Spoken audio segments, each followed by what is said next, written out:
జీ5 ఉండగా మీ favourite TV shows ని మీరు అస్సలు మిస్ అవ్వలేరు. Complete free. వికాస్ నేను చెప్పింది అర్థం చేసుకుంటాడనే నమ్మకం నాకుంది. మనిషి ప్రవర్తనను బట్టి ఆ మనిషి ఎలాంటివాడో తెలిసిపోతుంది. ఎగ్జాక్ట్లీ. నీ ప్రవర్తనకే అవని ఇంప్రెస్ అయిపోయింది. సో నువ్విలాగే ఇదే బిహేవియర్ మెయింటైన్ చేయాలి.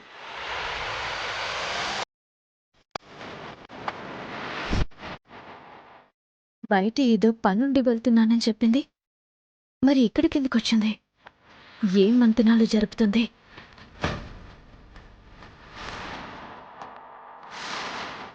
ముఖ్యంగా నీకు పదే పదే నేను చెప్పే విషయం ఒకటే. అవనితో పెళ్లి జరిగే వరకు నీ అసలు రూపం అవని ముందు గాని ఆ ఫ్యామిలీ ముందు గాని బయటపడకూడదు. ఓకే. అమ్మాయిలతో తిరిగే అలవాటు, మందు సిగరెట్ తాగే అలవాటు ఉందని వేదవతి గారికి తెలిసింది అంటే గుమ్మంలో కూడా అడుగు పెట్టనివ్వదు.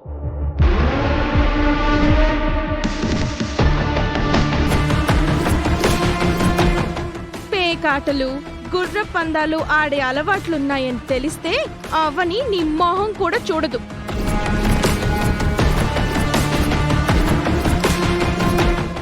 అవని దగ్గర ఏం చెప్పానన్నా? అమ్మాయిలతో పరిచయాలు లేవు, అసలు అమ్మాయిలతో ఎలా మాట్లాడాలో కూడా తెలీదు అని చెప్పావా? పాపం వికాస్ చాలా బుద్ధిమంతుడు అని నమ్మేసుంటుంది.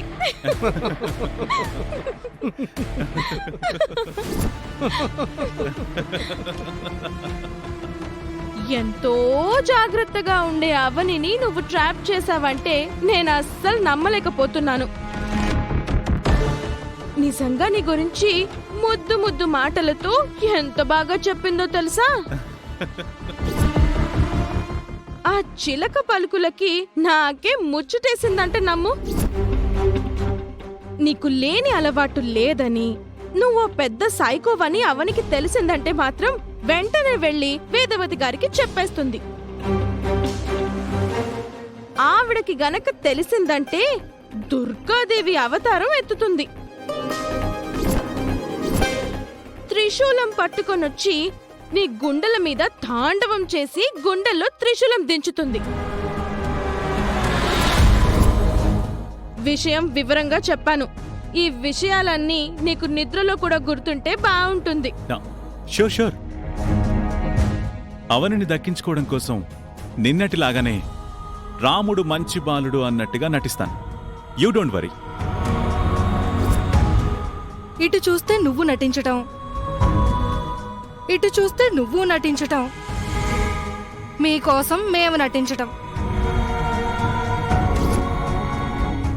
జీవితం అంటే ఓ నాటకం, అందులో మనమంతా పాత్రలమని ఎవరో కవి అన్నట్టు మనిల్లు పెద్ద రంగస్థలం అయిపోయింది.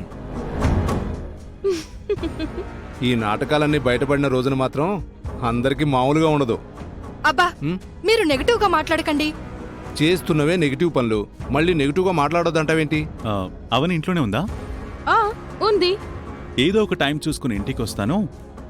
నా గురించి ఏం ఆలోచించారు అని అడుగుతాను. పెళ్లికి గ్రీన్ సిగ్నల్ ఇచ్చేంత వరకు అవని చుట్టూ తిరుగుతూనే ఉంటా.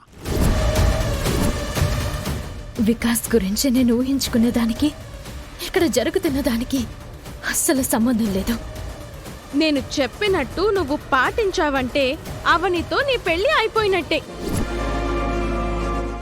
అవనితో నా పెళ్లి జరగలేదంటే నేను ఎంత దారుణంగా మారతానో నీకు తెలుసు కదా. తెలుసు బాబు. నువ్వు కోరుకున్నది దక్కకపోతే మనుషుల్ని చంపడానికైనా నువ్వు తెగిస్తావు.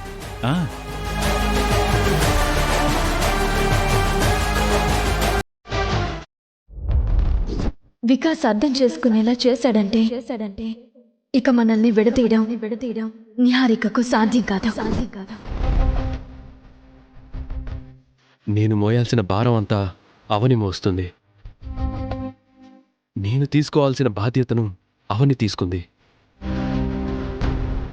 అవనిని చూసి జాలిపట్టం తప్ప ఏమీ చేయలేకపోతున్నాను. శ్రీకర్ గారు,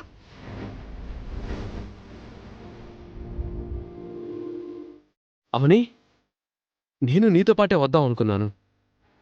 అసలు నిన్ను పంపించకుండా నేనే వెళ్ళి వికాస్తో మాట్లాడుంటే బాగుండేదనిపించింది.